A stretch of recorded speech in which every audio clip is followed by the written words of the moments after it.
Muito bom dia a todos. Queria dar as boas-vindas, em primeiro lugar, aos colegas brasileiros que se encontram hoje connosco. Na verdade, é um regresso para todos eles, é sempre aqui um regresso a casa. Também cumprimentar a assistência e dizer-vos da minha satisfação por poder colaborar neste colóquio luso-brasileiro sobre Direito Penal, Tecnologia e Inteligência Artificial, com o qual conto aprender bastante, porque é uma matéria onde nunca investiguei, portanto vou aproveitar esta oportunidade de ter pessoas tão qualificadas a falar sobre estes temas. Tenho certeza que todos nós sairemos daqui bastante enriquecidos. Permitam-me também que cumprimente o meu querido amigo Dr. Fábio Dávila, Presidente do Instituto Eduardo Correia, e na sua pessoa todos os membros do Instituto. Como sabem, é uma realização conjunta do Instituto Eduardo Correia e do Instituto de Direito Penal e Económico Europeu da Faculdade de Coimbra. Já tivemos várias ocasiões de colaboração. Esta é mais uma dessas ocasiões. Vou dar início aos trabalhos, dando a palavra ao Dr. Paulo César Busato, meu querido amigo, que além de Procurador de Justiça do Ministério Público do Estado de Paraná, é também graduado em Direito pela Universidade Estadual de Londrina, é especialista em Direito Penal e Económico pela Universidade de Coimbra, aqui pelo curso do Instituto de Direito Penal e Económico Europeu, mestre em Ciência Jurídica pela Universidade do Vale do Itajaí, doutor em Problemas Atuais de Direito Penal pela Universidade Paulo de Olavide de Sevilha, em 2005, e fez também um estágio pós-doutoral na Universidade de Valência. É professor associado neste momento de Direito Penal da graduação, mestrado e doutorado da Universidade Federal do Paraná, onde também desempenha as funções de coordenador de várias universidades na Espanha, Nicarágua onde também desempenha as funções de coordenador do Núcleo de Pesquisas de Sistema Criminal e Controle Social. É professor visitante de várias universidades na Espanha, Nicarágua e Argentina e é membro do Conselho Científico do CEDPAL, da Georg August Universität em Göttingen, na Alemanha. Membro do Comitê Científico Internacional de Pós-Graduação da Universidade de Castilha-La Mancha, Toledo, e também editor da revista Justiça e Sistema Criminal. Atua na área do direito penal, principalmente nos temas relativos à teoria do delito, política criminal e filosofia da linguagem aplicada ao direito penal. Aliás, este é um tema que precisamente se vai refletir na sua comunicação de hoje. É autor de diversos livros e artigos publicados no Brasil e em outros países latino-americanos e europeus, dos quais me permite destacar o Direito Penal 1 e o 2, que são obras de referência em toda a comunidade de língua portuguesa. Dr. Paulo Busato, tem a palavra, faz favor.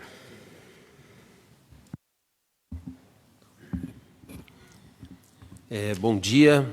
Eu gostaria, antes de tudo, de agradecer a oportunidade de retornar a Coimbra numa ocasião tão especial como essa. E eu quero fazê-lo, me permitam, na pessoa de dois amigos que fiz na primeira vez que estive em Coimbra.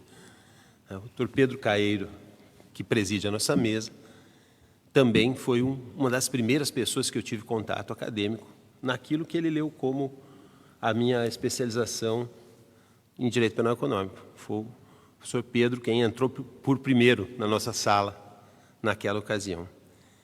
E o professor Fábio Dávila, que foi também, aqui representando então o segundo instituto que coordena esse evento, que foi talvez o primeiro e querido amigo feito aqui em Coimbra, que me concedeu o direito penal. E hoje a gente se trata de irmão, né, Fábio? Isso, para mim, então, tem um sentido, ao lado de tudo que é a envergadura acadêmica desse evento, traz também há muitas razões pessoais de emoção para retornar aqui. Porque é curioso ver algumas coisas e algumas pessoas funcionarem como algo que o Wittgenstein, no Da Certeza, referia como eixos. A frase, o aforisma é o seguinte: não aprendo explicitamente as proposições que são pontos assentes para mim. Descubro-as subsequentemente como o eixo em torno do qual roda um corpo. Esse eixo não está fixo no sentido de haver alguma coisa a segurá-lo, mas o movimento em torno dele determina a sua imobilidade. O monumento representado pela Universidade de Coimbra e pelas pessoas que a fazem tem essa característica. A universidade cresce, os professores vão surgindo, como a professora Suzana, outros professores, a professora Ana ontem, vão se renovando os quadros. Na nossa época, Fábio, eram o professor Figueiredo Dias, o professor Costa Andrade, o professor Faria Costa, que eram as nossas referências naquela oportunidade. E hoje, com o mesmo brilhantismo, outros tantos catedráticos, né, surgem e prosseguem essa senda maravilhosa da Universidade de Coimbra. Do mesmo modo, a amizade minha com o Fábio, a proximidade minha com o Fábio, nos faz estar juntos em muitas ocasiões acadêmicas, sempre sucessivamente renovado, mostrando como é estável, ou para mim, como é estável na minha vida, Coimbra e o meu irmão Fábio. E essa é uma razão de ter certeza que tudo aquilo que desde ontem viemos debatendo, professor Pedro, das incertezas existentes em torno do advento da inteligência artificial a ser capturada pelo direito penal, pelo processo penal, toda essa incerteza tem no nosso óculo o suporte dessa certeza que a gente pode contar de estar investigando bem. Isso é um certo conforto diante de tudo isso. E quando houve o convite irrecusável dos dois institutos que me vieram pela pessoa do professor Fábio, a primeira coisa que me ocorreu foi: eu vou tratar de unir, de alguma forma, o mote do nosso colóquio, que é a tecnologia, os avanços tecnológicos, com o tema que foi o tema da minha especialização no IDPE, que era razões político-criminais da responsabilidade penal de pessoa jurídica. E ainda tive a sorte de que muitas vezes debati esse tema justamente com a professora Heloísa, que está aqui. Tá? Debatemos muito porque temos posições opostas acerca do tema, mas que só nos fazem crescer por conta da nossa conversa, da nossa interlocução. E aí, achei um eixo para fazer isso num trabalho da professora Suzana, que fez a referência de que, de alguma forma, alguns autores vêm levantando uma conexão entre o que há de novo nesse desafio de enfrentarmos a relação entre o direito penal e a inteligência artificial como fricção, e a fricção havida há um tempo atrás sobre a responsabilidade penal de pessoas jurídicas. Mas, na ocasião, a professora Suzana advertia que não concordava com esse ponto de vista. Então, quero dizer que eu também não. Né? E achei que o assunto a ser tratado, que valia a pena, era desenvolver justamente esse argumento. Por que não? E em torno do porquê não, há uma explicação dada pela professora Suzana, e eu vou procurar acrescentar outros argumentos. E essa é a minha contribuição, que é uma contribuição, como os senhores podem ver, muito menor do que aquelas discussões macro que tivemos ontem. É uma coisa muito específica, é dizer por que não a discussão ou o desafio que se apresentou na virada do século para a inovação da responsabilização de pessoas jurídicas, por que não pode servir de referência para esse desafio que se apresenta agora. Então, é um pouco esse passeio que me proponho a fazer. Bom, é óbvio que os recentes avanços na área da inteligência artificial não apenas comandaram uma revolução social reconhecida, mas eles igualmente tendem a afetar o cotidiano das pessoas, produzindo toda sorte de resultados que vão desde conduzir um trem ou um drone até realizar uma cirurgia. E, como se nota, majoritariamente, as buscas tecnológicas têm por foco uma melhoria na vida das pessoas. Mas não são irrelevantes, e nós vimos isso ontem, os riscos e as efetivas produções de resultados desvaliosos, alguns deles alcançando a esfera de interesse própria do direito penal. Ontem houve até a menção sobre armas teledirigidas por inteligência artificial escolhendo alvos. Então, é óbvio que atentados contra a vida são do interesse do direito penal. Nesse contexto, então, debruçar-se sobre a tarefa de organizar a distribuição de responsabilidade penal no plano dos resultados penalmente relevantes produzidos com a intervenção de inteligência artificial é atividade que esbarra com alguns problemas.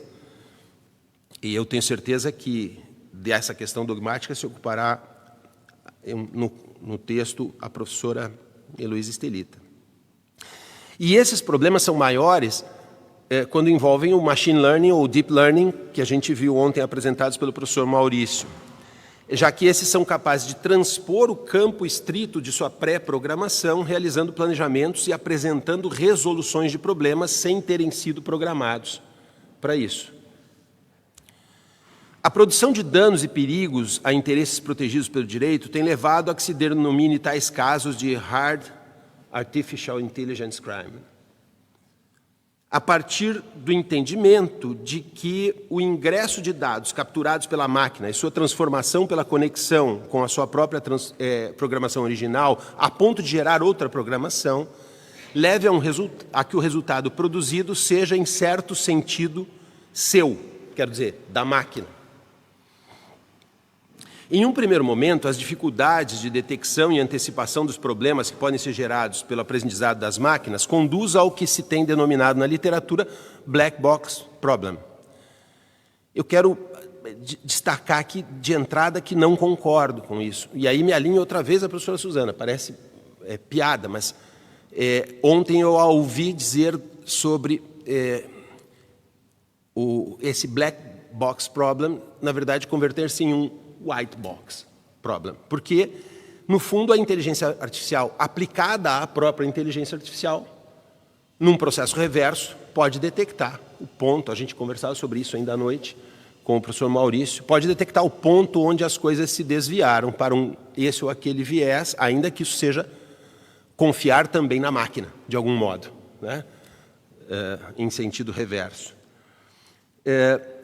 Mas vamos lá, a literatura trata disso como black box problem, derivado das características de imprevisibilidade, incontrolabilidade, distributividade dos sistemas algorítmicos, associando isso a um suposto vazio de responsabilidade, um gap, pelos resultados causados.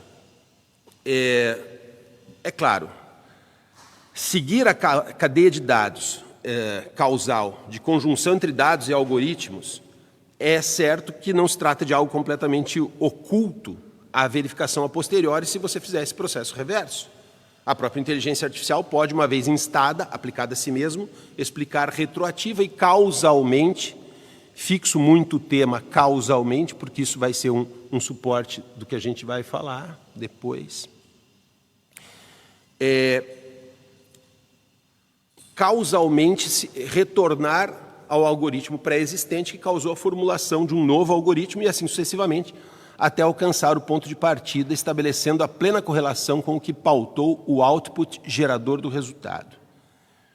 O que não existe, de fato, é a possibilidade de antecipar as variáveis possíveis acerca dos novos algoritmos. Isso, de fato, não existe, dada a imprevisibilidade do input de dados futuros, porque a máquina aprende com o ambiente. Isso inviabiliza apreciar a posteriori e prevenir, evitando a produção de resultados desvaliosos pelo machine learning, mas não impede dar a conhecer a cadeia causal retroativa dessa produção. Diante desse quadro, aponta-se por vezes uma suposta capacidade para a prática de atos jurídicos, ou seja, uma personalidade jurídica da própria inteligência artificial. Os senhores sabem muito bem que existem, inclusive, regulamentações legislativas ou de acordos internacionais acerca da matéria, né, procurando dar status de responsabilidade.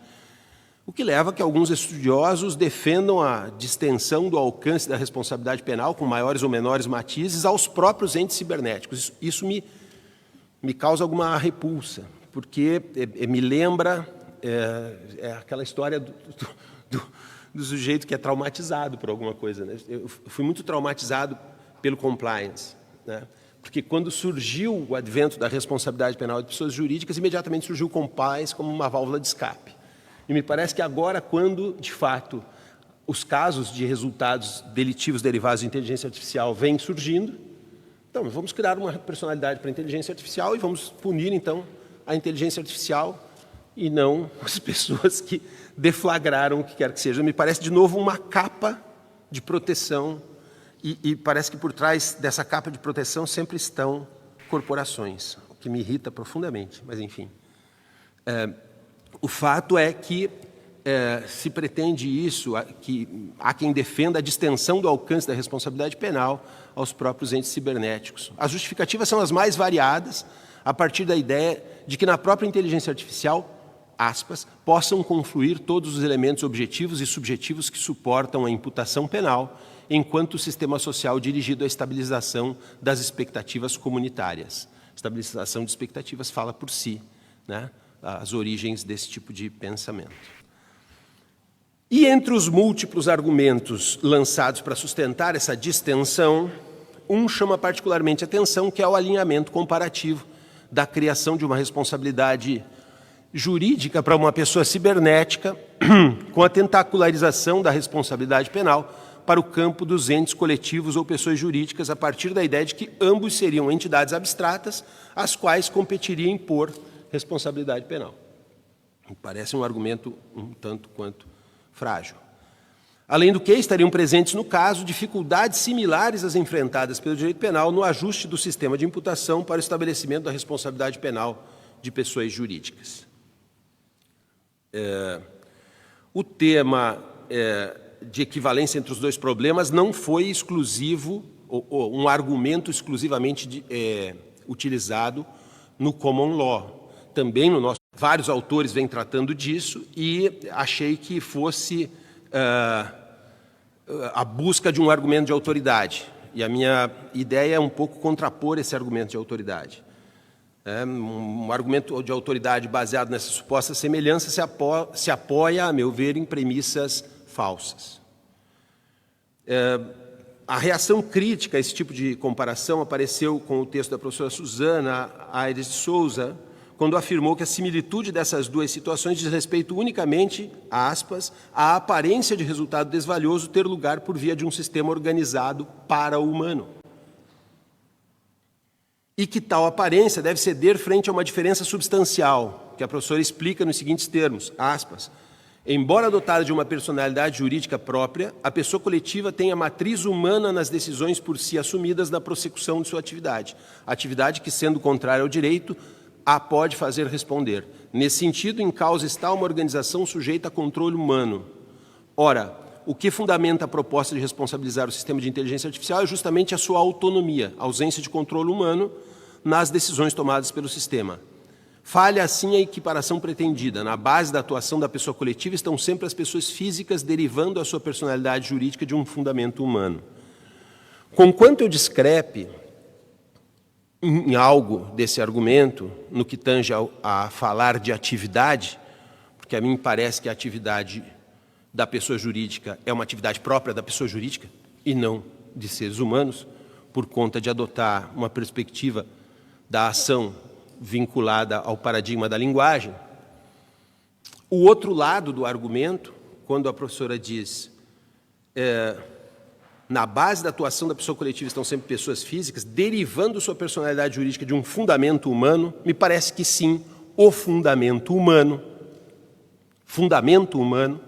é um ponto de discrepância relacionado com a linguagem. E a isso vou. O argumento que a pessoa coletiva tem uma matriz humana nas decisões que assume e na realização de suas atividades supõe admitir, consequencialmente, uma fórmula de responsabilidade por derivação, onde a responsabilidade das pessoas coletivas deriva de condutas perpetradas por pessoas físicas. Nesse caso, se deveria admitir uma grave violação do princípio de culpabilidade, o que não parece ser o melhor caminho. É o caminho que, por exemplo, seguiu o Código Penal espanhol, a meu ver, com desacerto. Se tratamos de optar por um autêntico modelo de autorresponsabilidade, que é sim perfeitamente possível, o argumento que localiza na responsabilidade penal de pessoa jurídica uma matriz humana e que pauta sua decisão e atividade não pode prosperar.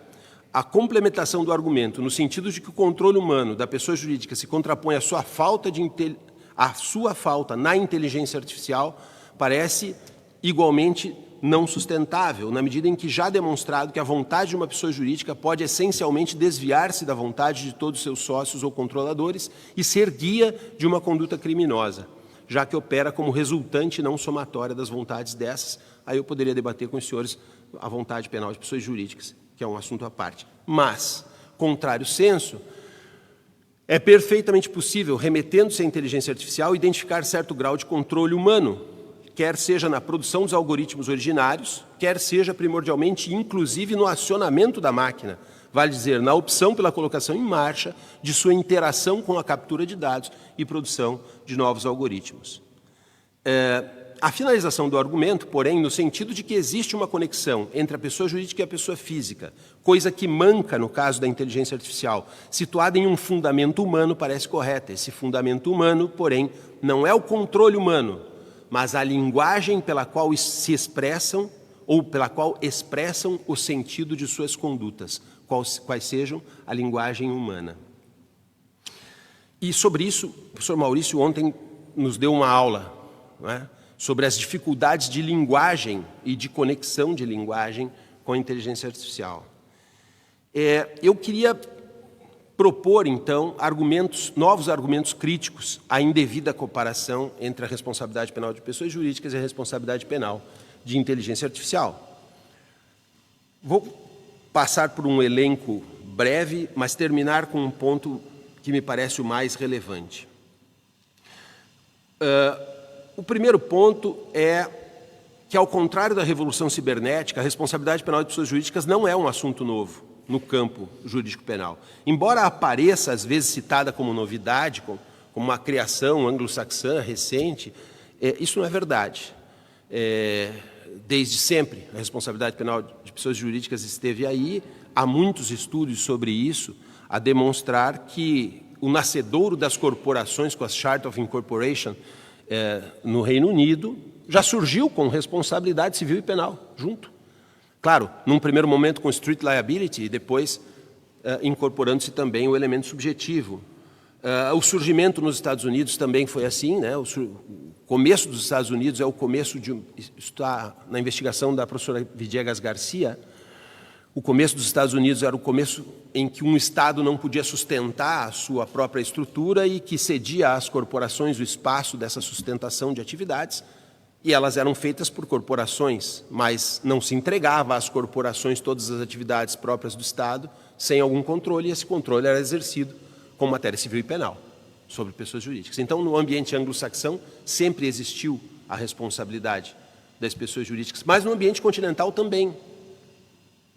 Esse foi o objeto do meu estudo aqui em Coimbra há muito tempo, né, há mais de 20 anos, e em que destacava exatamente isso. No ambiente continental sempre existiu a responsabilidade dos entes coletivos, no direito canônico, no direito germânico, a CIP é um bom exemplo disso, né? As condenações de cidades, de mosteiros, havidas pelo direito canônico também, com penas, com sanções. E, claro, isso que era do período medieval, a ideia de incorporação, de coletividade, segue adiante até o período da Revolução Francesa. Há uma interrupção da responsabilidade penal de pessoa jurídica no direito continental, com uma sucessão legislativa que termina no Código Napoleônico. E, a partir daí, é que não temos mais, no ambiente continental, até o final lá, do século XX, a responsabilidade penal de pessoa jurídica, que depois é retomada na França e se espalha pela Europa. Os senhores sabem perfeitamente do que eu estou falando. Mas é que a nossa visão é uma visão do espaço de uma vida. E é um pouco natural que a gente pense assim, porque a gente não tem a visão do processo civilizatório como um todo. Se a gente pensa como um todo, a ausência de responsabilidade dos entes coletivos no direito continental é um soluço histórico. Em todo o resto sempre existiu essa responsabilidade. E esse é o ponto, desde que existiram corporações. É que nós vivemos menos do que o período dessas mudanças e acabamos nascendo sob a égide de uma coisa. Ontem a gente conversava sobre as gerações que nascem já cibernéticas, não é? A gente nasceu sob a égide de teoria do delito, mas a gente tem que lembrar que a decisão sobre uma teoria do delito é posterior à escolha política que exclui a responsabilidade penal no Código Napoleônico. É claro que ela foi desenvolvida para pessoas físicas, e aí a gente argumenta, a gente esgrime essa estrutura dogmática como uma impossibilidade, o que é falso, simplesmente. Se trata de uma decisão a posteriori, já tomada. Então, o que quero dizer com isso é que, enquanto há um histórico largo de responsabilidade penal de pessoas jurídicas, não é o mesmo com relação à inteligência artificial. Esse, sim, é um problema recente. Basta notar, por exemplo, que em 94 os membros das Nações Unidas se reuniram em Genebra e depois projetaram a primeira reunião de 2015, a primeira reunião que é a 32ª Conferência Internacional da Cruz Vermelha e Crescente Vermelho, para tentar um acordo de limitação na fabricação e uso de robôs capazes de matar. A preocupação é do século XXI. Isso sim é novo. O que quero dizer é comparar isso com a estrutura de responsabilização de pessoa jurídica, que é uma coisa pré-existente à própria teoria do delito, parece uma incongruência. Não dá para dizer que é uma novidade equivalente à novidade relacionada à inteligência artificial. Parece que são coisas diferentes. A outra coisa, o segundo ponto discrepante que não permite essa aproximação, é a existência convencional versus a existência física. As pessoas jurídicas não são constituídas por outra coisa que não o próprio direito, enquanto a inteligência artificial é um objeto fora do direito que a linguagem jurídica tenta se apropriar. Nós estamos nos apropriando de algo que é externo. Portanto, o advento das pessoas jurídicas não provém de um incremento de ciências naturais, nem de uma evolução da ciência em estado puro. A existência de pessoas jurídicas é pautada por uma convenção, um arranjo jurídico que faz com que elas existam, tão somente juridicamente, enquanto a existência da inteligência artificial significa algo no mundo. Acontece que o direito reconhece as pessoas através de suas personalidades jurídicas, e o termo personalidade, em sentido jurídico, é um atributo que permite a alguém figurar nas relações jurídicas, não tendo por que corresponder a algo físico, transcendente ao próprio direito. As pessoas jurídicas constituem um expediente técnico-jurídico que permite a consecução de certos interesses intangíveis pela pessoa física singular, pelo que a analogia entre a suposta personalidade das pessoas eletrônicas e as pessoas coletivas falha clamorosamente. Há um esforço enorme de reconstrução da concepção jurídica de personalidade para abrigar a inteligência artificial, a gente não ignora isso, mas a dificuldade esbarra no enorme escolho que constitui não se tratar simplesmente de uma criação linguística humana, de uma convenção sobre o uso da linguagem jurídica, mas da tarefa hercúlea de apreensão de um fenômeno extrajurídico traduzido para a linguagem jurídica. Portanto, ainda que se quisesse falar de uma personalidade para a inteligência artificial, são absolutamente distintos tanto os requisitos quanto ao processo de organização jurídico-linguística necessários para estabelecer a personalidade de inteligência artificial frente à personalidade de entes coletivos. O terceiro ponto é o nascimento controlado e o nascimento descontrolado a que eu já fiz referência. O advento das pessoas jurídicas surge já acompanhado da respectiva carga de responsabilidade civil e penal. No caso da inteligência artificial, surge a inteligência artificial, toma conta do nosso cotidiano e então nós, juristas, com algum atraso, vamos nos ocupar do fenômeno. Tá? Não é algo gerado de geração interna, é algo gerado externamente e que não tem, portanto, um controle a priori, como é perfeitamente possível fazer com qualquer entidade jurídica que se crie. Se cria uma entidade jurídica, se pode criar o controle, porque o ambiente é interno. O nascimento controlado e o nascimento descontrolado, diria eu. Mas eu não quero me demorar nesses temas para ir ao principal argumento, a meu ver, que merece ser esgrimido, que é a capacidade de expressar ação. Parece que aqui a gente está num debate entre razões e causalidade. A inteligência artificial, ao contrário das pessoas jurídicas, não é, como é que eu vou dizer? A inteligência artificial não é capaz de ação. Não há uma forma mais polida de dizer. É claro que a gente toma por ação, em geral, por hábito de física newtoniana, movimentos. Mas não é disso que se trata. Se os resultados jurídico-penalmente relevantes só podem ser atribuídos a quem lhes deu causa, e causa é a ação ou omissão sem a qual os resultados não poderiam ocorrer como ocorreram, vale dizer, assumida a indispensabilidade da causalidade como condição da imputação, e aí, claro, todos sabemos, se houver a opção por substituir ou afastar completamente a causalidade para abraçar-nos a uma imputação dela desvinculada, o que é também juridicamente possível dentro de certas concepções, mas assumida a premissa de que a causalidade é pressuposto da imputação, não é possível atribuir à inteligência artificial qualquer classe de resultado. À inteligência artificial. Acontece que toda a estrutura das ações e das normas tem por base a liberdade de atuar em sentido da linguagem humana, e isso não pode ser partilhado pela inteligência artificial. Yves Anton ofereceu 2 argumentos básicos para a demonstração de que a raiz do conhecimento das ações encontra-se na ideia de liberdade. Um argumento conceitual, kantiano, e um argumento linguístico e wittgensteiniano.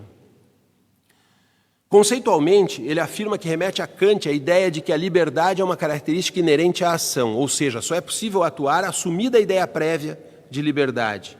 Com efeito, na sua fundamentação da metafísica dos costumes, Kant afirma que todo ser que não pode agir senão a ideia de liberdade é, por isso mesmo, verdadeiramente livre em sentido prático. Quer dizer, valem para ele todas as leis e estão inseparavelmente unidas à liberdade. Parece lógico entender que não se pode reconhecer uma ação senão pressupondo que é algo que alguém livre opte por fazer. Pois, do contrário, seria algo que simplesmente acontece com esse alguém, ou seja, algo que não o tem como sujeito, mas como objeto. Essa concepção de ação tem, portanto, em sua raiz a liberdade, no sentido de que alguém faz o que faz por alguma razão. Isso igualmente conduz ao reconhecimento de que na reconstituição de tais ações nos encontramos com razões, como forças motrizes inscritas na ação e como expressões da liberdade que está na sua origem. Desse modo, se há razões, há liberdade, pois razões não podem ser concebidas senão como determinantes da aceitação das decisões, ou seja, são as razões o que fundamenta os argumentos com os quais se prefere uma opção frente à outra. Enfim, se decide sobre a ação. A liberdade é, enfim, pressuposto indeclinável da própria existência da ação em sentido comum. Contrário senso, se o que está na base das decisões não é a liberdade de ação, mas sim o condicionamento causal absoluto, não é possível falar de ação, e aquele envolvido na produção de um resultado figura aí como simples objeto. Yves Anton complementa esse argumento com outro de natureza linguística que parte de um exemplo do Danto. Aspas. Quando interpretamos ter havido uma omissão, no sentido de uma abstenção em fazer algo, temos que reconhecer que só é possível abster-se de algo que se poderia optar por fazer. Portanto, a lógica das abstenções presume liberdade. Pelas mesmas razões, entender algo como ação presume liberdade. Um comportamento, por mais condicionado que esteja, não poderá ser comparável à queda de uma pedra por força da gravidade. Nota-se do exemplo que a linguagem pela qual se apresenta uma omissão é conseguintemente uma ação, é logicamente irredutível à imagem científica, pois a intencionalidade não é algo que possa ser capturado pela rede de categorias físicas, neurofisiológicas, causais, senão que é algo situado nos jogos de linguagem e práticas sociais que regulam o nosso modo de vida, funcionando ao mesmo tempo como pressuposto e fundamento das ações. A ideia de seguir regras constitui o elemento que define a ação, ou seja, ações são reconhecidas e distinguidas dos simples fatos pelo meio da ideia de seguimento de regras. Seguir regras implica captar o sentido e, conseguintemente, determinar-se conforme tal sentido, ou contrariamente a tal sentido, o que não encontra nenhum paralelo na simples determinação causal. Regras de comunicação gramatical são completamente diferentes de leis da natureza. Uma regra pode ser seguida ou infringida, enquanto uma lei natural deixa de ser lei se os fatos a desmentem. Se a ação é algo contextual, linguístico e não físico, nenhum conceito de determinado estado físico ou movimento, mesmo que condicionado por uma emulação perfeita das reações elétricas do cérebro, e aí me refiro a deep learning, pode definir a ação. Desse modo, descobrir como se pode seguir uma regra não é um saber sobre causas, mas sobre razões que guiam a conduta, e esse saber implica presumir que se pode ou não guiar-se por tais razões, ou seja, se é livre para segui-las ao falar. A liberdade de ação é parte das certezas a partir das quais organizamos nossas dúvidas e confirmações. São o que Wittgenstein qualificava como eixo, para além da dúvida, que estrutura a nossa forma de pensar, que eu referi na abertura. E é aqui que se distanciam completamente a pessoa jurídica, ente capaz de ação e igualmente capaz de liberdade de agir, justificar suas ações pela apresentação de razões, e a inteligência artificial, um ente completamente incapaz de oferecer algo além de um conjunto de sucessões causais de interações entre dados, algoritmos e novos algoritmos, como explicação da deflagração de seus movimentos físicos, portanto, completamente incapaz de liberdade de ação. Pessoas jurídicas se expressam a partir de razões, o que as torna capazes de realizar ações, tal como fazem as pessoas físicas, enquanto a atuação de qualquer forma de inteligência artificial, inclusive as dotadas de machine learning ou deep learning, opera a partir de modelos causais, mesmo em suas justificações de accountability, pelo que não podem ser consideradas capazes de ação. Basta, para tanto, compreender que tanto a identificação de ação ou omissão, quanto a atribuição de um elemento subjetivo orientador da conduta, que aparece inscrito na própria ação, podem facilmente ser identificados linguisticamente em atividades de pessoas jurídicas, mas jamais poderiam ser igualmente adstritos à produção de resultados produzidos por inteligência artificial. Há uma diferença crucial na identificação linguística do que pode fazer uma pessoa jurídica e na produção de resultados por inteligência artificial, pois é inteligível linguisticamente a afirmação de que uma pessoa jurídica apresentou declaração de renda fraudulenta para evitar recolher tributos, por exemplo, ou que, visando economizar, deixou de instalar um filtro de ar, culminando por produzir poluição. Um robô que fizesse o mesmo só poderia explicar a produção de tais resultados, dizendo que movimentou ou deixou de movimentar seus braços mecânicos porque recebeu um input do ambiente que, conjugado com seu algoritmo, produziu um novo algoritmo que determinou o movimento ou a ausência dele. Essa incapacidade de oferta de razões e, logo, de realizar ações, determina, para a inteligência artificial, a condição de objeto envolvido em acontecimentos e reserva para ela a condição de artificialidade que corretamente lhe nomina. Como foi visto, embora os resultados jurídico-penalmente relevantes produzidos por interferência de inteligência artificial constituam um desafio para o sistema de imputação, é certo que o caminho comparativo com o desafio representado pela responsabilidade penal de pessoa jurídica é completamente infrutífero. Há uma, porque ao contrário das questões relacionadas com inteligência artificial, a responsabilidade penal de pessoa jurídica não é assunto novo. Há duas, porque a própria constituição das pessoas jurídicas é algo interno ao direito constituído pela linguagem jurídica, enquanto que a inteligência artificial é uma realidade externa sobre a qual se debruça o direito. Há três, porque exatamente essa fonte jurídica permitiu que o advento das corporações fosse acompanhado ab início por sua responsabilização técnico-jurídica em todas as áreas. E, finalmente, porque a inteligência artificial é incapaz de ação, ao contrário das pessoas jurídicas, já que os resultados produzidos pelas primeiras não são expressos por ações, mas sim através de uma cadeia causal algorítmica. Não há equívocos na linguagem comum capaz de transmitir sentido. A inteligência artificial é isso mesmo, um engodo, um arremedo, um artifício da inteligência, um objeto que emula a inteligência humana. Enquanto que a pessoa jurídica é, desde um ponto de vista jurídico, ou seja, perante o direito, realmente uma pessoa individual e ocupante da posição de sujeito de direitos. E acho que com isso concluo. Muito obrigado, professor Pedro. Devolvo a palavra.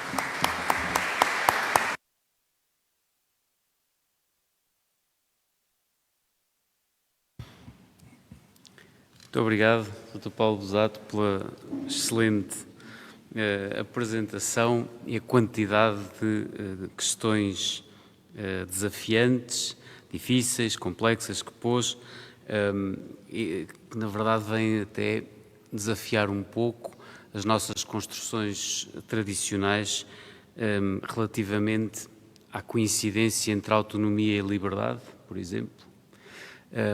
Talvez haja que introduzir algumas diferenças hoje entre autonomia e liberdade, precisamente porque foram pensados para a pessoa humana e não para outros centros de imputação.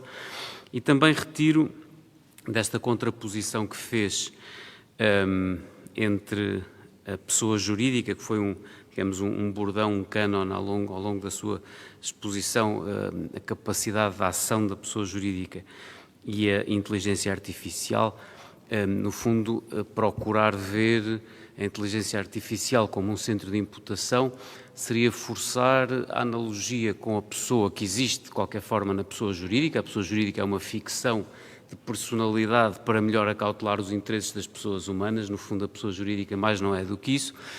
Mas a construção analógica aqui seria tão pouco fundada, pelo que eu percebi, como pretender que imputar uma ação a um cérebro humano. A inteligência artificial não é propriamente um centro de imputação, mas será apenas um cérebro, sendo certo que os cérebros não são, como sabemos. Que parcerista é professora da Escola de Direito da Fundação Getúlio Vargas e coordenadora do Grupo de Ensino e Pesquisa em Direito Penal Económico e da Empresa, também da Fundação Getúlio Vargas.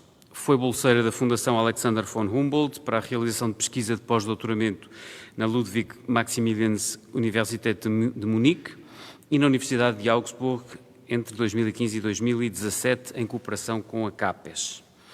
É doutora em Direito Penal pela Universidade de São Paulo, mestre em Direito pela Universidade Estadual Paulista e também, temos aqui ambos, um motivo de alegria e de contentamento para nós, também especialista em Direito Penal Económico e Europeu pela Universidade de Coimbra, num primeiro curso ministrado em São Paulo pelo Instituto de Direito Penal Económico e Europeu. Portanto, temos connosco dois colegas, na verdade, do claustro. Integrante também da lista de assistentes para a defesa perante o Tribunal Penal Internacional, pesquisadora visitante no Instituto Max Planck para o Direito Penal Internacional e Estrangeiro e também pesquisadora pós-doutoral na Humboldt Universität zu Berlin. Foi nomeada pela Presidência da Câmara dos Deputados como integrante da Comissão de Juristas para elaborar um anteprojeto de lei sobre o tratamento de dados pessoais para fins de segurança pública e da Comissão de Juristas para elaborar um anteprojeto de reforma de lei que institui o delito de lavagem de capitais e dispõe sobre mecanismos de repressão à criminalidade. Teve outras funções de assessora de altos cargos públicos, é autora de várias publicações, em particular no campo do direito penal económico, onde tem abordado temas como os crimes fiscais, a responsabilidade penal da pessoa jurídica e a lavagem de dinheiro. Publicou recentemente uma entrada sobre o direito penal brasileiro na Elgar Encyclopedia of Crime and Criminal Justice. Professora Heloísa, é com grande alegria que estou numa mesa consigo e tem a palavra para a sua comunicação. Muito obrigado. Professor Pedro, a alegria toda minha, dividir essa mesa com você e com o Paulo Busato. De fato, eu sou da primeira turma, não sei se o Maurício está aqui. O Zanoide, a gente ficava no fundão e a gente fazia um dicionário de adaptação do português de Portugal para o português do Brasil. E uma palavra que nos chamava a atenção era a palavra perigo, porque se comem várias vogais para o português do Brasil, né? Então estava lá uma entrada com relação a essa palavra. Mas foi um privilégio aquele primeiro curso, tanto que, né, existe até hoje. Eu quero agradecer ao professor Fábio Dávila pelo convite, foi muito lisonjeiro da sua parte me chamar. Parabéns pela atuação no Instituto, já sei que temos aqui a futura presidente também, que vai agitar. Agradecer o convite do Instituto de Direito Penal Econômico Europeu e para conhecer a Universidade de Coimbra, eu não a conhecia, na pessoa do professor Pedro Queiro e da Anabela Miranda Rodrigues. Cumprimentar o Paulo Busato, todos os colegas portugueses que nos receberam com tanto carinho, assistência presente e remota, meus amigos e minhas amigas da caravana que veio do Brasil, é uma honra e uma alegria estar aqui com vocês nesse colóquio, nessa universidade tão prestigiosa, tão importante. Em 2012, em Augsburg, onde morei por um tempo, aliás, uma cidadezinha encantadora, na Baviera, houve um acidente envolvendo um veículo com sistema de assistência de autonomia de nível 1. No nível 1, que é chamado de assistência ao motorista, ao menos uma das seguintes funcionalidades tem que estar ativa. Assistência frontal, com piloto automático adaptativo, que segura, né, o veículo. Assistência lateral, com centralização automática de faixa, o veículo te conduz de novo para a faixa. Ou assistência detector de fadiga com emissão de alertas e controle de volante ao estacionar, etc. Esse, então, é o nível 1 de automação. No caso de Augsburg, o nível máximo que existe é o 5, que é o de total autonomia. Não existe ainda, assim, não circula, mas esse é o nível de total autonomia. Nesse caso de Augsburg, o veículo estava equipado com um sistema de assistência lateral com centralização automática de faixa. O motorista dirigia em alta velocidade numa estrada rural, pouco antes de atingir um ponto em que ele entraria na cidade, ele sofreu um derrame, perdeu parcialmente a consciência, continuou a acelerar o veículo, a segurar o volante de uma forma convulsiva e empurrou o veículo para a direita. Se não houvesse o sistema, né, de automatização, esse veículo teria seguido nessa rota direita, teria entrado num campo e parado nesse campo desabitado, né, perdendo aceleração. No entanto, o sistema de assistência lateral direcionou o veículo de volta para a estrada, não controlou a velocidade, seguiu em alta velocidade até atingir uma mulher e uma criança de forma fatal. Em 2018, em Tempe, na Arizona, esse caso é muito conhecido, mas também sobre ele foram reunidos muitos dados, por isso que ele é tão interessante. Houve um outro acidente, dessa vez com um veículo autônomo operado pela Uber. Era um Volvo operado pela Uber. Estava circulando na área urbana com um humano supervisor, esse sistema de direção, já estava no controle do veículo totalmente automatizado há 19 minutos. Ele registrou um veículo à frente a 5,6 segundos de distância, mas não emitiu nenhum alerta para o supervisor. Em seguida, o sistema anulou a avaliação inicial, pois ele não sabia o que era o objeto. Em seguida, mudou a classificação de volta para veículo e depois oscilou entre veículo e outro. A 2,6 segundos do objeto, o sistema identificou o objeto como uma bicicleta. A 1,5 segundos, voltou a considerá-lo outro. Depois voltou para a bicicleta novamente, gerou um plano para tentar contornar o que quer que fosse aquilo e decidiu que não conseguiria desviar do objeto. Então, faltando 0,2 segundos para o impacto, o veículo emitiu um som para alertar o supervisor de que ele ia diminuir a velocidade. A 2 centésimos de segundo antes do impacto, viajando a 62 km por hora, o supervisor agarrou o volante, o que tirou o carro do sistema de autonomia e colocou no modo manual. Mas já era tarde demais e a pessoa com a bicicleta foi atingida de forma fatal. No ano passado, a Administração Nacional de Segurança de Trânsito Rodoviário dos Estados Unidos ordenou uma investigação da Tesla que afetou nada menos do que 830 mil veículos, aproximadamente. A agência é responsável, dentre outras coisas, pela segurança dos veículos automotores licenciados para uso em vias públicas, e a investigação diz respeito ao software, o famoso software da Tesla, chamado Autopilot, e foi motivada por um acúmulo de acidentes nos quais os Teslas colidiram com veículos de emergência ou de primeiros socorros parados à beira da estrada para prestar justamente atendimentos emergenciais. Nesses casos, em um desses casos, um motorista humano teria detectado os obstáculos 8 segundos antes do impacto. Em todos esses casos, o motorista humano teria detectado o obstáculo 8 segundos antes, a tempo de frear o carro ou desviar desses veículos. Todavia, o autopilot esperava até o último segundo para desligar o sistema e transferir o controle do veículo para o supervisor, para o motorista, quando geralmente já era tarde demais. A automação é uma característica essencial da industrialização, todos nós sabemos disso, então não é um fenômeno novo. O que há de novo é uma passagem do ser, então, para máquinas que agem cada vez de forma mais autônoma. Tomam decisões independentes dentro de uma determinada estrutura, adaptam-se a novas realidades por controle de redes neurais, como o Maurício, inclusive, tratou bastante ontem aqui. Especialmente nesses casos que eu acabei de relatar, mas também no do acidente com o Boeing, com a Air France 447, em 2009, sobre o Oceano Atlântico, casos com automatização entre os níveis 1 e 2, 1 é aquele que eu falei, né? Sistema de assistência do condutor, e o 2 já são veículos semi-autônomos, no qual o sistema controla os volantes e os pedais simultaneamente. O condutor, nesses 2 níveis, precisa estar atento em situações de risco, né? Inclusive se chama de supervisor.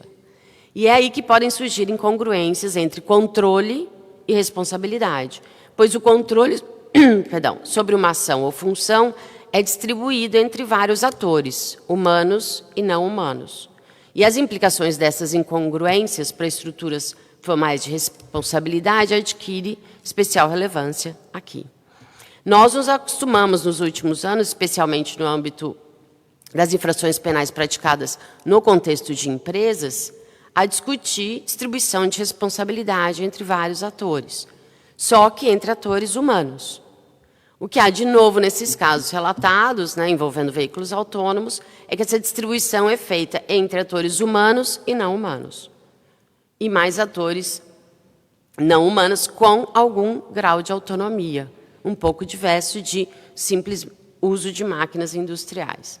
Isso faz surgir uma série de questões que têm sido objeto dos juristas, como algumas que estão sendo abordadas aqui nesse colóquio, com relação às regras de proteção do consumidor, estabelecimento de formas de responsabilidade civil, inclusive com a formação de pessoas eletrônicas, especialmente no âmbito também dos seguros, regulação de telecomunicações em virtude da interconexão entre essas máquinas, né, internet das coisas, que eu prefiro dizer nas coisas, o tratamento de dados pessoais de condutores e de terceiros, a transparência da tomada de decisões por algoritmos, que foi objeto de discussão ontem, a programação para a situação dilemática, que é a menina dos olhos de muitas pessoas, inclusive tem um artigo do Matheus, que é doutorando aqui, publicado sobre isso, e, por fim, a questão da responsabilidade penal, né? Quem deve responder pelas mortes, lesões e danos materiais praticados com intermediação de equipamentos com algum nível de autonomia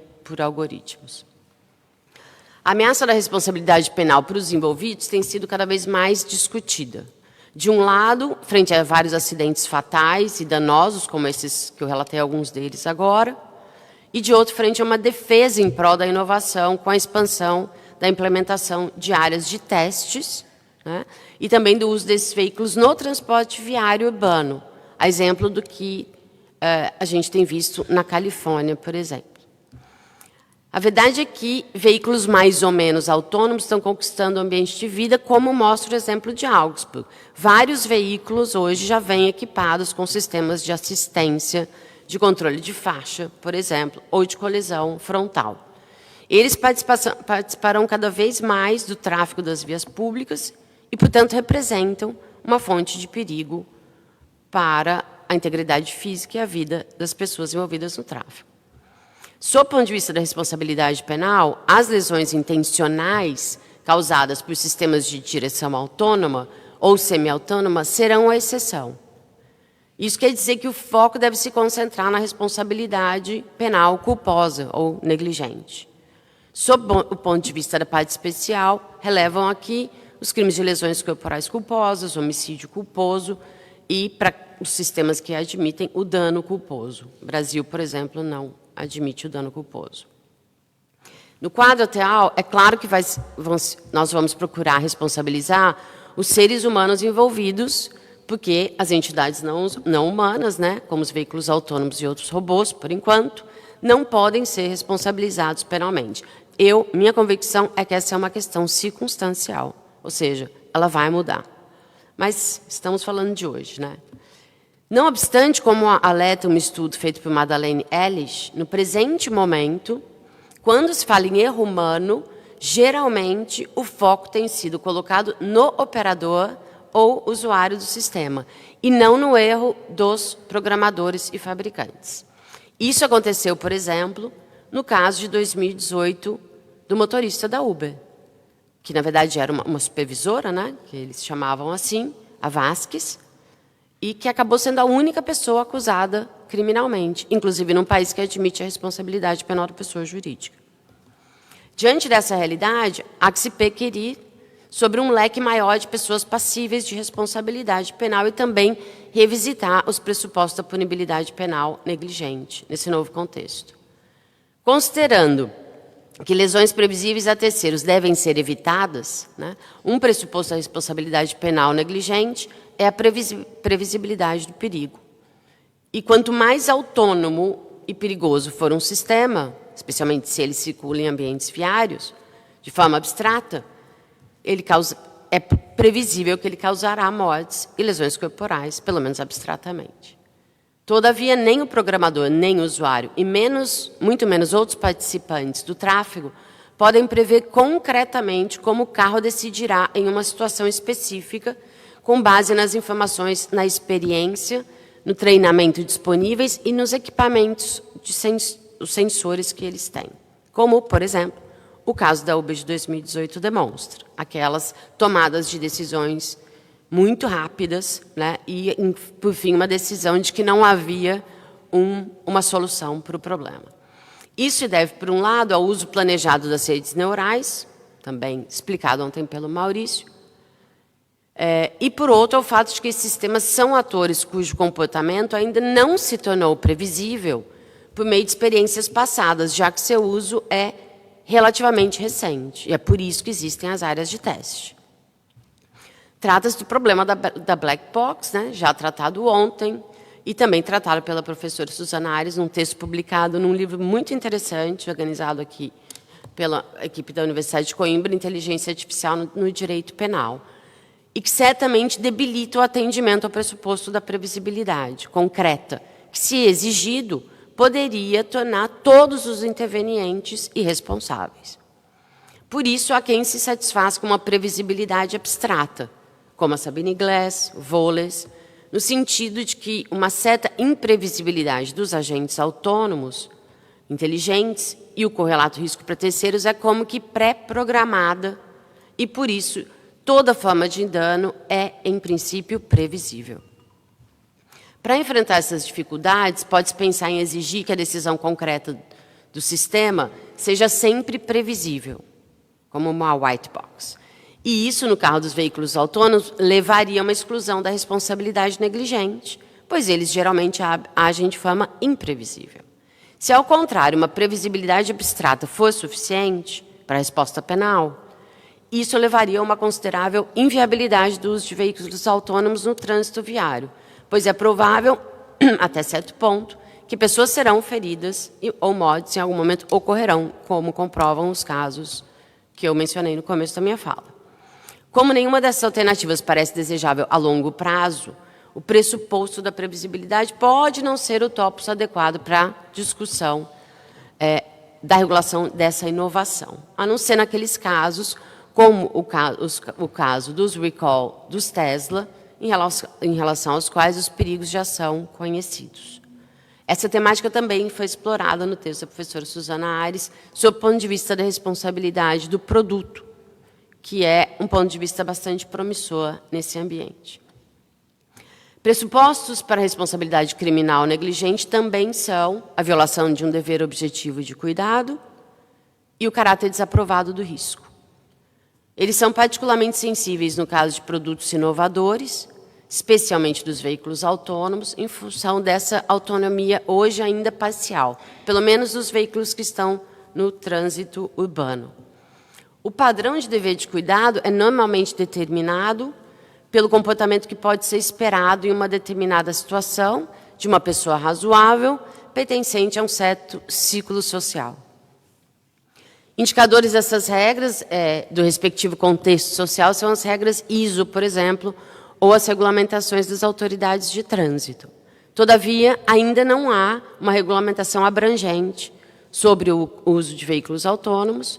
Sua criação depende hoje, especialmente, dessas experiências que estão sendo acumuladas em regiões e faixas de teste e a ausência desses padrões de cuidado. No caso do Uber, aquela motorista já tinha, se não me engano, mais de 9.000 horas conduzindo o veículo autônomo, supervisionando o veículo autônomo, e era uma dentre dezenas de outros supervisores que estavam acumulando experiência para a Uber, para a empresa da Uber que trataria dos veículos autônomos. Uma proibição geral, é verdade, poderia desencorajar a continuidade das pesquisas, produção e distribuição desses veículos.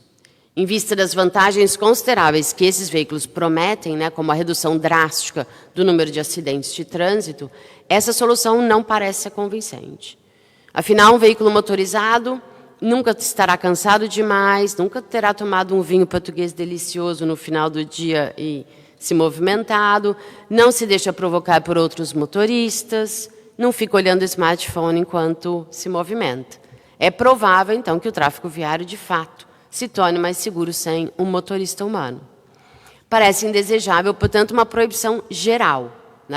Certos sistemas semi-autônomos, como esses de assistência lateral, no caso de Augsburg, ou de estacionamento, inclusive, já são permitidos. Razão pela qual, hoje, eles caem sob o escopo do risco permitido, sempre que o veículo estiver sendo usado corretamente e o usuário tiver exercido o controle exigido ali pelas especificações do fabricante. Todavia, para veículos totalmente autônomos, o risco permitido ainda não pode ser determinado de uma forma geral e seu uso no tráfego viário aberto não deveria ser permitido. No estágio atual, diante desse grande potencial lesivo, é recomendável limitar o emprego a áreas e vias controladas, essas áreas de campo ou teste, ou áreas extremamente controladas. Por exemplo, no metrô de São Paulo, da linha 4, os carros são totalmente autônomos. E o que se fez para evitar acidentes? As plataformas têm uma porta que separa ainda o veículo dos passageiros. E ela só se abre a hora que o veículo para e abre as suas portas internas. Isso foi colocado, está sendo colocado em todas as linhas de metrô de São Paulo para que os veículos sejam totalmente autônomos. A Califórnia, por exemplo, exige que o fabricante equipe os veículos autônomos com um gravador de dados de todas as funções do veículo que são controladas por tecnologia autônoma por pelo menos 30 segundos antes de uma colisão, para que se possa depois distribuir responsabilidades, uma espécie de caixa preta dos veículos autônomos. Ela também exige, para fazer a licença para teste, a atualização, pelo menos anual, da adaptação à regulamentação que for aplicável àquele veículo, a proteção contra ciberataques, intrusões não autorizadas e comandos falsos de controle. Mas mesmo que o resultado seja previsível, que tenha sido causado por violação de um dever de cuidado, esse resultado ainda teria de ser imputado ao programador, ao fabricante ou ao fornecedor, ou mesmo ao operador supervisor do veículo autônomo. Isso pode ser problemático no caso dos veículos autônomos. De um lado, até que o motorista ou os transeuntes sejam lesionados, várias decisões são tomadas por diferentes pessoas com relação ao veículo autônomo, não só antes, na programação, como pelo próprio veículo autônomo, no processar as informações daquela situação, como mostra o caso do Uber. Nesse cenário, a imputação ao indivíduo é altamente problemática. Ainda que essa dificuldade não seja diversa do que nós já encontramos em outras áreas de automação, como das máquinas industriais, dependendo do grau de autonomia do veículo, é questionável, né, se a ação do veículo é um agir ou um decidir, de acordo com o entendimento clássico desses termos. No fim das contas, como diz Beck, a decisão do sistema é o resultado da decisão do sistema. Essa interação entre vários agentes invoca também o tema do princípio da confiança, também tratado por uma professora aqui da casa, a professora Sônia Fidalgo, em várias publicações. Em princípio, cada um poderia confiar no comportamento cuidadoso dos outros participantes.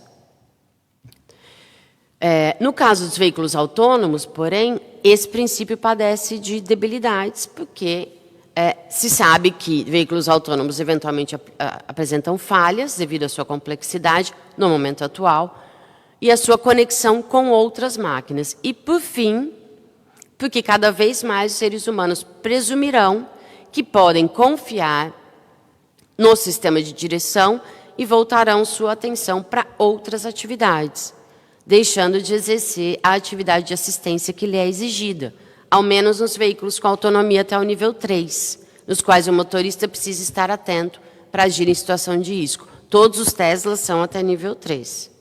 No acidente do Uber, por exemplo, e nos casos mais noticiados envolvendo os veículos Tesla, já se comprovou a veracidade dessa afirmação. No Uber, ela estava assistindo um filme, no Zulu. E, em outros casos, o motorista estava, inclusive, dormindo. Esse fenômeno é conhecido como complacência com a automação. Quando uma tarefa é automatizada, o supervisor humano começa a confiar na máquina e deixa de prestar atenção. Em uma ampla e profunda matéria sobre o caso da Uber, a Laura Smiley relatou que, em 2013, o Google iniciou um programa piloto, o Waymo, um programa piloto de direção autônoma, usando empregados para testar carros em seus trajetos. Instruídos a observar a estrada e estar prontos para assumir o controle em caso de emergência, como no caso do Uber, esses operadores, ao contrário, digitaram em seus smartphones, arrumaram os cílios, dormiram enquanto circulavam na rodovia. O Google encerrou o experimento algumas semanas depois, decidindo que deveria tirar completamente os humanos da operação. Humans out of the loop, chama essa abordagem, né? Somente uma automação total seria suficientemente segura para a circulação de veículos autônomos. Mais recentemente, os motoristas da Tesla que usavam o autopilot foram vistos dormindo enquanto circulavam em rodovias e se envolveram em vários acidentes fatais, incluindo um deles, nos quais o motorista na Califórnia estava jogando um videogame de estratégia em seu smartphone quando o veículo causou o acidente. Além disso, os veículos autônomos podem decidir de forma diferente de um ser humano em circunstâncias comparáveis, né? A decisão pode até ser racional e eficiente sob o ponto de vista deles, mas para humanos ela pode se tornar inesperada. Isso violaria as expectativas interpessoais na circulação viária. Tanto o caso do Uber como de Augsburg dão prova disso, né? No primeiro, o veículo foi controlado pelo sistema e se manteve na pista, o que causou as mortes. No segundo, o veículo tomou uma série de decisões racionais até que ele não conseguiu mais decidir, mas não mais a tempo de que a vida da vítima pudesse ser salva. A verdade é que os veículos autônomos ainda são elementos desconhecidos no tráfego viário e, por isso, a aplicação do princípio da confiança para a exclusão da responsabilidade não parece ser plausível, pelo menos nesse momento. Isso poderia levar a uma rejeição abrangente da responsabilidade das partes envolvidas na fabricação, programação e uso, já que são várias decisões. No entanto, isso significa ignorar o fato de que, nesse caso, todos os envolvidos deliberadamente produziram e usaram uma máquina abstratamente perigosa, o que poderia e deveria justificar sua responsabilidade penal. O afastamento da imputação não poderia ser justificado sem maiores esforços, com base no fato de que os envolvidos poderiam confiar na legalidade das decisões, pois a transferência de decisões para os veículos autônomos não pode ser comparada sem mais, e no momento atual, à divisão de trabalho entre pessoas. Ao fim e ao cabo, é o usuário, o operador, que coloca o veículo em movimento. Não pode confiar totalmente na ausência de falhas da máquina e é convocado a assistir o sistema em caso de incapacidade de decisão, como no caso do Uber. Em contraste, a responsabilidade abrangente do usuário ou do operador romperia com toda a lógica da transferência de tomada de decisões para sistemas inteligentes autônomos, com os ganhos em termos de segurança no trânsito que deles são esperadas. Por isso, parece que o caminho mais promissor é mesmo de alcançar um estágio no qual o uso dos veículos autônomos seja aceito, tornando-se um risco geral de vida. Esse estágio, porém, ainda não foi alcançado. Encaminhando-me para o final da minha fala, eu gostaria de chamar a atenção para uma advertência feita por 2 estudiosos do tema. A Madeleine Ellis, que eu já citei, cofundadora do AI on the Ground, do Data and Society Research Institute, nos Estados Unidos, e Gerhard Wagner, professor na Humboldt de Berlim. Eles alertam para o risco da injusta atribuição da responsabilidade apenas ao usuário operador dos veículos autônomos. Pois, apesar do reconhecimento das falhas dos softwares de direção assistida, na maioria dos casos, a responsabilidade pelos acidentes tem sido atribuída ao operador, usuário ou supervisor, como comprovam tanto o caso do Uber, em 2018, como o caso do voo da Air France, o 447, em 2009. É o que a Ellis chama de zona de deformação moral, em alusão àquela zona de deformação dos veículos, a parte frontal e a parte traseira, projetadas para absorver impacto e proteger quem está dentro do veículo. Ela usa esse conceito como uma maneira de explicar as incongruências entre o controle e a responsabilidade que podem surgir quando o controle sobre uma ação ou função é distribuído entre atores humanos e não humanos. Quanto mais distribuição houver, mais importante será localizar com precisão quem é o responsável quando a ação é compartilhada com o sistema e o controle sobre ela é mediado pelo tempo e pelo espaço. Quando humanos e máquinas trabalham juntos, diz ela, as concepções tradicionais de controle e responsabilidade precisam se adaptar. Essa é uma questão especialmente urgente, adverte ela, especialmente em face de relatórios recentes sobre o futuro do trabalho e da automação, que enfatizam que os computadores não substituirão os trabalhadores, mas os ajudarão a fazer melhor o seu trabalho, que é exatamente o estado atual da automatização em veículos autônomos. Ou seja, se os acidentes conhecidos até o momento sugerem, né, que manter um human in the loop, um homem no circuito, é fundamental, né, garante que o julgamento humano será sempre capaz de complementar a automação quando necessário, uma diretriz, no sentido, portanto, de um controle compartilhado, isso aumenta as zonas de deformação moral. A gente coloca um homem nas zonas de impacto, nas quais os operadores humanos assumem a culpa por erros ou acidentes que não estão totalmente sob seu controle. É sobre essas zonas que nós devemos refletir para evitar que a força da pena recaia sobre a parte mais fraca nessa interação entre humano e máquina. E eu não poderia deixar de encerrar minha fala sem homenagear Alberto Silva Franco. Eu estou aqui hoje por causa dele. A minha vida foi tocada por ele, de muitas pessoas aqui, acho que a maior parte das pessoas que eu conheço aqui, Alberto Silva Franco foi o hub, né? Ele era a nossa rede social super eficiente de conexões. E eu vou fazer isso emprestando as palavras de Eduardo Galeano no livro dos Abraços, que foi ele também quem me apresentou, que eu usei no livro em sua homenagem, mas agora eu quero fazer uma homenagem publicamente. Eu, agora, então, estou citando Eduardo Galeano. O mundo. Um homem da aldeia de Neguá, no litoral da Colômbia, conseguiu subir em Cayman. Mas outros incendeiam a vida com tanta vontade que é impossível olhar para eles sem pestanejar. E quem chegar perto, pega fogo. Obrigado, Alberto, por incendiar tantas vidas e obrigada às senhoras e aos senhores.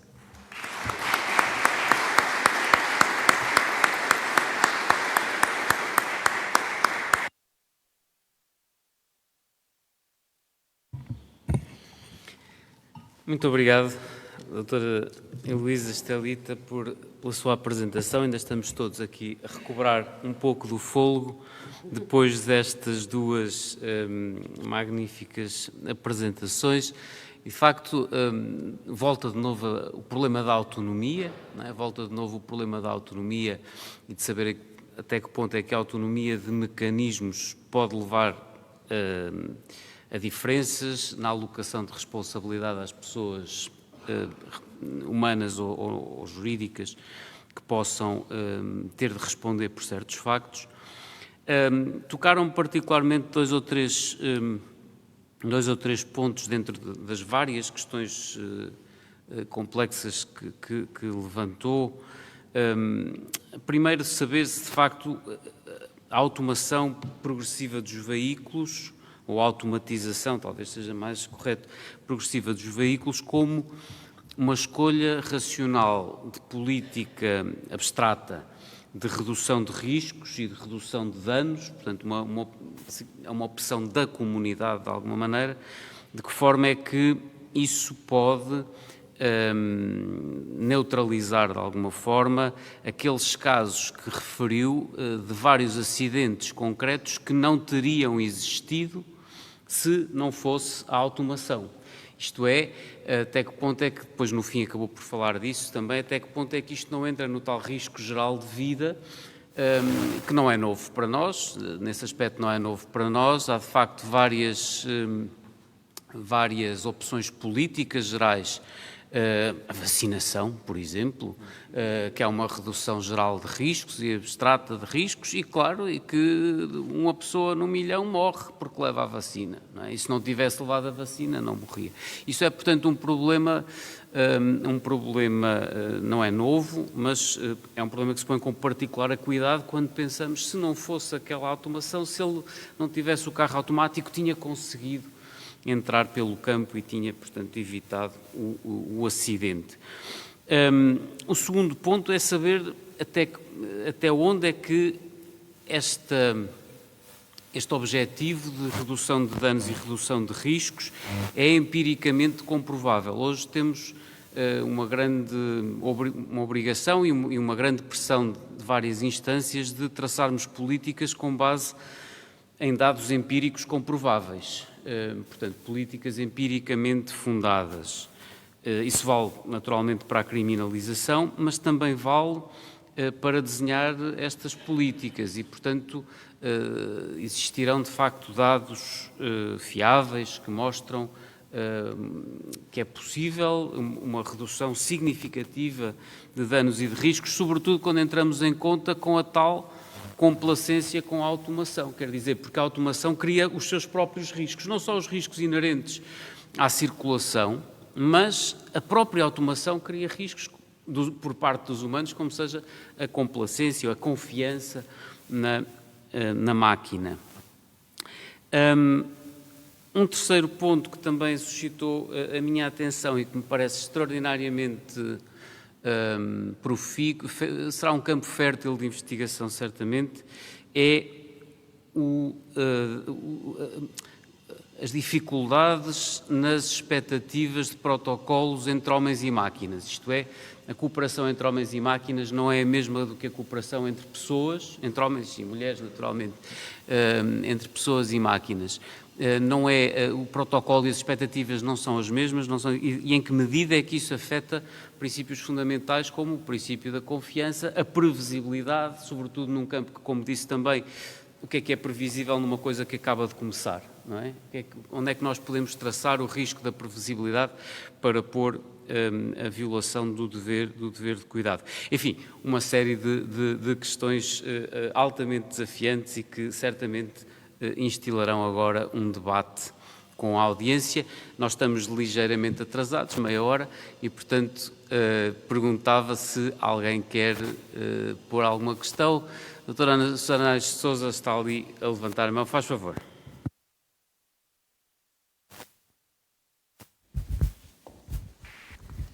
Muito obrigada, muito bom dia a todos. Muito obrigada pela excelência das apresentações que nos trouxeram. Eu vou tentar fazer só 2 perguntas, uma dirigida a cada apresentação. Muito embora o Sr. Dr. Pedro Queiro, nas suas considerações, também merecesse uma pergunta, designadamente nesse jogo da autonomia e da liberdade, que pressupõe uma ética, uma ordem de valores, o que é que será no futuro quando tivermos as máquinas morais capazes de se orientar por uma determinada ética, seja ela qual for. Mas vou desconsiderar esta pergunta e vou então avançar para as 2 perguntas. Quanto à primeira pergunta, que se situa na questão da imputação dos danos causados por máquinas a pessoas jurídicas. A pergunta, de uma forma muito concreta, é esta: se não há também dificuldades no modelo de imputação de autorresponsabilidade ou responsabilização direta da pessoa jurídica, na medida em que estamos a falar de sistemas que são imprevisíveis na realização daqueles danos. Se nós dizemos que o que fundamenta a imputação à pessoa jurídica é o facto de ela ter falhado em organizar-se no sentido de impedir determinados danos, ora, estes danos não eram previsíveis. Voltamos outra vez à imprevisibilidade, porque a máquina acaba por se decidir num sentido que não era previsível naquele momento e, portanto, nesse caso, no modelo de imputação direta, parece que igualmente teremos problemas na imputação dos danos, na medida em que, mesmo que a empresa se tivesse organizado devidamente, nunca podia ter previsto aquele tipo de situações e, portanto, nunca se podia ter organizado no sentido de as impedir. Quanto à segunda pergunta, que aliás vai depois também bater na primeira intervenção, nós falámos aqui no princípio da confiança, e o princípio da confiança nasceu, desenvolveu-se precisamente no setor rodoviário como um critério de delimitação da imputação de resultados, não é, causados, mas que não eram imputáveis, na medida em que o princípio da confiança podia excluir a imputação desses resultados àquele condutor humano específico. Ora, a partir do momento em que tiramos da situação o condutor humano e passamos a ter um carro autónomo, parece-me que se altera necessariamente o âmbito subjetivo do princípio da confiança, porque desde logo eu não posso dirigir a minha expectativa a quem não tinha a função de conduzir. E, portanto, nasce aqui, parece-me, acho que podemos encontrar aqui um forte argumento para dizer que esta ação não é de aquele condutor, até porque ele não existia, mas da pessoa jurídica. E vamos bater à primeira intervenção. E, portanto, a minha pergunta é se não haverá aqui um papel muito relevante à responsabilidade penal da pessoa jurídica, designadamente da entidade que tem a autorização para fazer circular aquele carro autónomo.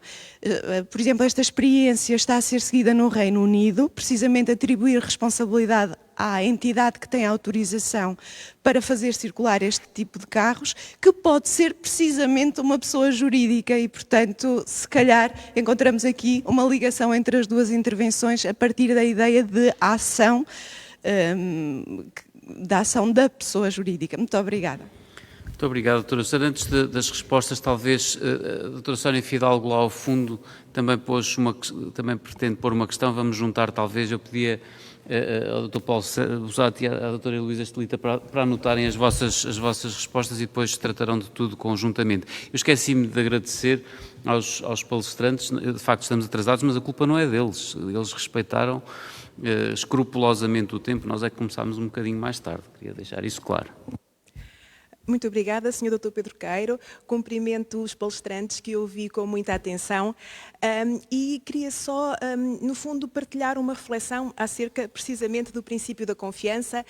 Não é para mim claro que o princípio da confiança seja um princípio de imputação de resultados, não é assim que vejo o princípio da confiança, vejo como um princípio de delimitação do tipo de ilícito negligente, mas esta questão da confiança entre o homem e a máquina.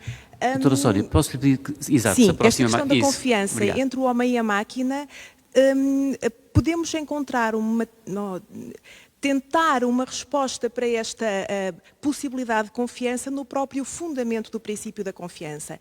No fundo, tudo radica na questão de saber o que é que justifica, como é que se fundamenta o princípio da confiança. E se o fundamentarmos quer numa ideia de autorresponsabilidade, quer numa ideia da relação do eu para com o outro numa comunidade de perigos permanentes, eu vejo com muita dificuldade, quer agora, quer no futuro, que possamos estabelecer essa ideia de confiança entre a pessoa e a máquina. A professora Heloísa acabou por dizer um pouco isso, não é? Que neste momento tal não é possível. Eu gostaria de ouvir em relação ao futuro. A professora Susana acabou agora, a doutora Susana Sousa, acabou agora de lançar talvez uma pedra. A confiança não é entre o homem e a máquina, é entre o homem e a entidade que criou a máquina, não é a pessoa coletiva. De qualquer maneira, gostaria muito de os ouvir sobre esta questão, talvez convocando o fundamento do princípio da confiança, porque se virmos o fundamento no risco permitido, a resposta talvez seja diferente. Muito obrigada.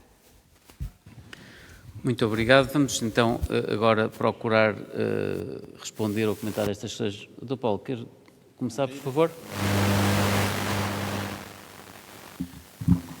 Bem, eu agradeço a pergunta, professora Susana, muito instigante, mas, por certo, talvez eu frustre um pouco a sua expectativa.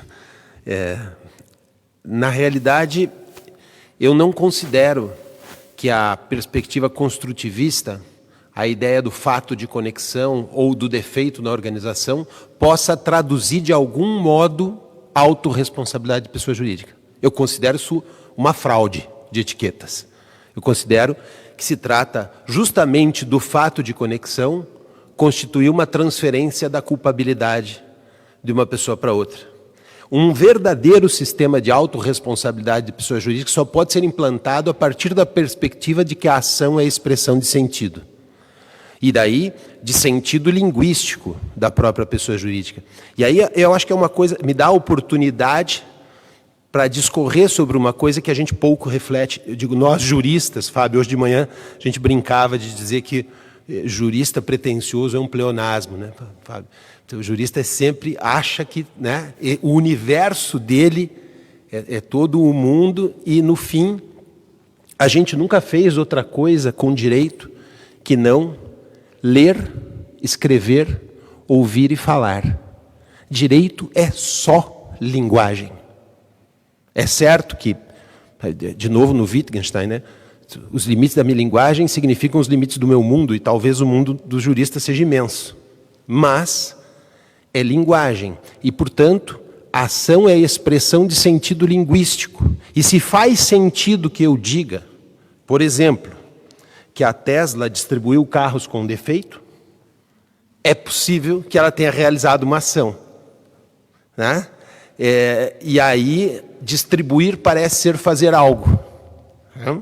E eu acho que chegaríamos, então, na confluência esperada. Mas somente a partir dessa perspectiva. Claro, talvez justamente a perspectiva construtivista, essa ideia do defeito na organização, manque nessa questão da atribuição ou da dissociação do paralelismo que eu procurei fazer, porque se trata de uma fraude de etiquetas, que acaba recaindo na mesma conduta de pessoas físicas. Né?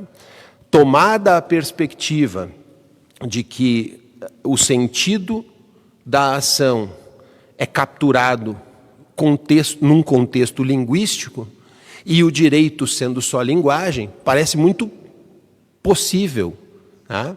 A gente identificar a autonomia, se a gente quisesse dizer, para voltar na questão do professor Pedro, né, de uma ação de pessoa jurídica frente à ação da pessoa física que aperta o botão ON do veículo e distribuir as responsabilidades entre elas, né, saltando, portanto, aquele que é só objeto nessa cadeia. Então, bem sinceramente, eu considero que, na sua perspectiva, não estaria, então, incorrendo no mesmo problema a perspectiva construtivista ao falar em autorresponsabilidade de pessoa jurídica transferindo essa responsabilidade? Me parece que sim. Tá?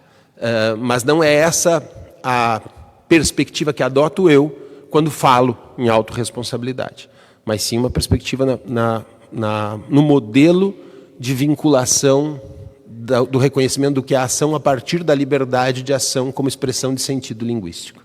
Não sei se aclarei. Muito obrigado. Muito obrigado, Paulo Busato. Doutora Elisa, faz favor. Bem breve e direto, obrigada pelas questões. Suzana, exatamente, a gente acaba lá no problema da pessoa jurídica. Eu, como o Busato falou, a gente discorda completamente sobre esse tema, mas talvez não haja uma escapatória. Também acho que, endereçando essa arrogância dos juristas, a gente está aqui todo mundo falando sobre inteligência artificial sem ninguém da área técnica. Então, nós não sabemos também onde é que vai dar tudo isso. Pode ser que, por exemplo, a questão da confiança, então, já endereçando a sua pergunta. Hoje me parece impossível confiar né? Não é um humano, mas talvez se um dia a gente tem uma white box, que seja torne aquilo totalmente explicável, a gente possa confiar. Não sei. Por enquanto, na minha visão limitada de uma jurista penalista que gosta de tecnologia, só o âmbito do risco permitido mesmo seria seguro para a operação desses veículos após muita experiência e colheita de dados. Essa é a minha visão também. Muito obrigado. Foi um painel excelente, como tiveram a ocasião de ver. Eu só queria, antes de fazermos aqui uma pausa, vamos abreviar a nossa pausa para 20 minutos, em vez de meia hora, e começar às 11. E só queria dizer que eu anseio vivamente pelo dia em que existam máquinas morais, porque a partir desse momento a nossa vida estará muito mais simplificada, basta nos obedecer e alguém fará melhores decisões do que nós. Muito obrigado.